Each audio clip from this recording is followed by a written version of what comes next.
நம்முடைய ஆன்மாவால அடுத்த பிறவிய தீர்மானிக்க முடியுமா?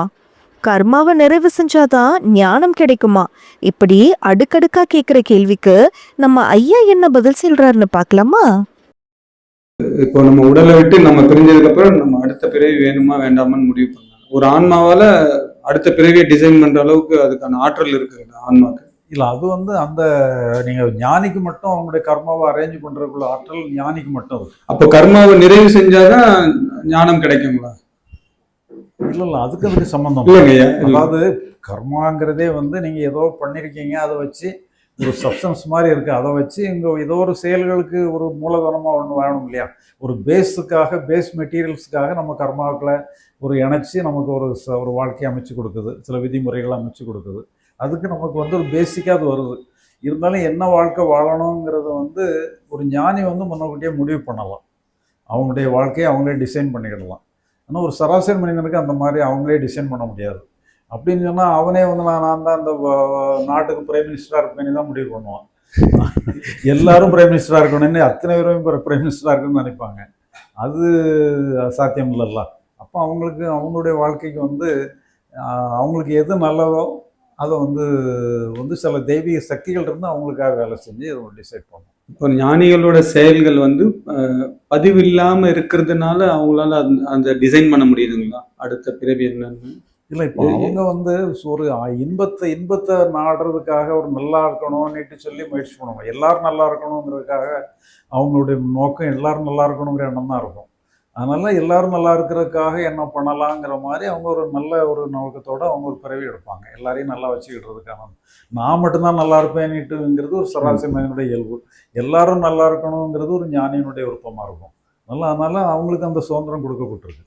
அப்போ ஒவ்வொரு மனிதனோட வாழ்வின் நோக்கம் என்னவா இருக்கும்?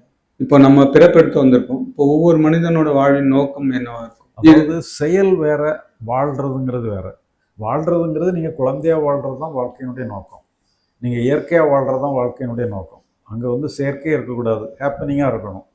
செயல்ங்கிறது ஹேப்பனிங்காக இருக்கக்கூடாது. அங்கே நீங்கள் பிளான் பண்ணிக்கிடணும். நல்லது எது, கெட்டது எது, சரியானது எது, தப்பானது எதுங்கிற மாதிரி செயலை நீங்கள் அரேஞ்ச் பண்ணிக்கிடுங்க, டிசைன் பண்ணிக்கிடுங்க. செயலை டிசைன் பண்ணிக்கிடுங்க. வாழ்கிறதுடைய நோக்கம்னு சொன்னால் வாழ்கிறது தான் வாழ்றதுனுடைய நோக்கம். நீங்கள் வாழணும். வாழ்கிறதுன்னா உங்களோட நீங்கள் முழுக்க பொருந்திக்கிடணும். உங்களுக்கு நீங்களே முரண்படக்கூடாது. உங்களை நீங்களே மனப்பூர்வமாக ஏற்றுக்கிட்டது தான் வாழ்கிறது. இப்போ எல்லா மனிதர்களோட இதுவும் அவங்களோட வாழ்க்கையை இன்பமாக வாழுறதுன்னு சொல்லலாங்களா? இது இன்பமாக வாழ்கிறதுங்கிறது இல்லை. உங்களுக்கு என்னென்னலாம் நிகழ்வோ கஷ்டங்கள்னாலும் நிகழணும். உங்களுக்கு நீங்களே முரண்படக்கூடாது. உங்களுக்கு நீங்களே உடன்பட்டு வாழ்கிறது தான் வாழ்க்கை. அகத்தில் உடன்பாடோடு இருக்கணும். நீங்கள் முரண்படணும்னா புறத்தில் முரண்பட்டுக்கிடுங்க, அகத்தில் முரண்படாதுங்க. அப்போ ஞானிகள் உடலை விட்டு உயிர் பிரிஞ்சாலும் அவங்களோட ஆன்மாக்கு அது அடுத்த பிறவி என்னது டிசைன் பண்ணுறதுக்கு எப்படி அவங்களுக்கான ஆற்றல் கிடைக்கும்? இல்லை, அதாவது அவங்க அடுத்த ஒன்றும் முன்கூட்டியே தீர்மானிக்க முடியாதுன்னு நீங்கள் சொல்லிட்டீங்க. உடலை விட்டு உயிர் பிரிஞ்சாதான் அந்த அடுத்த பிறவியை. ஆமாம், அது அந்த நேரத்தில் அவங்களே இப்போ அடுத்த பிறவிக்கு போகிறதுக்குடைய ஆப்ஷன் அவங்க கையிலே இருக்குது.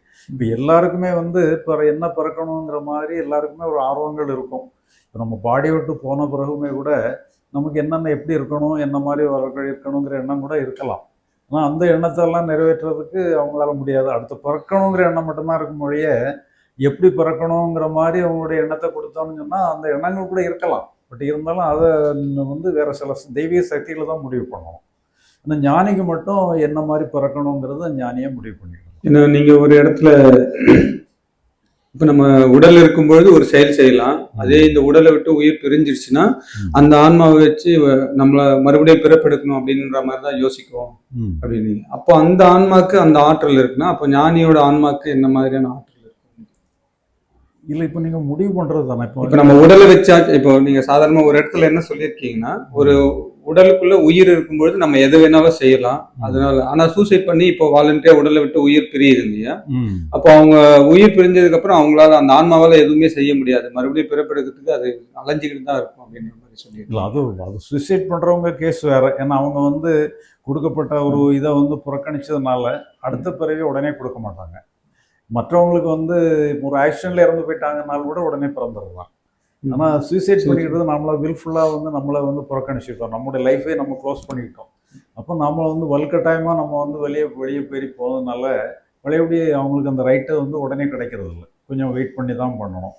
மற்றவங்களுக்கு ஒரு இயற்கை மரணமாக இதை இருக்கிற யார் டிசைன் பண்ணுறதுங்க ஐயா? எது இப்போ இந்த ஆன்மா அடுத்த பிறவி எடுக்கட்டும் அப்படின்றத இயற்கை டிசைன் பண்ணுங்களா, இல்லை இல்ல நம்மளோட செயல்கள் டிசைன் பண்ணுவோம்? இல்லை சில தெய்வீக சக்திகளும் நிர்வாக சக்திகள் மாதிரி சிலதெல்லாம் இருக்குங்கிற மாதிரி தான் தோணுது.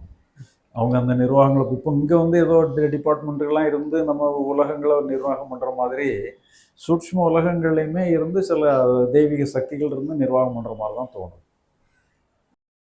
தொடர்ந்து இது போன்ற ஆன்மீக தேடல் மற்றும் வாழ்வியல் உண்மைகளை தெரிந்து கொள்ள ஐயாஸ் அகவல் சேனலை சப்ஸ்கிரைப் செய்யுங்கள்.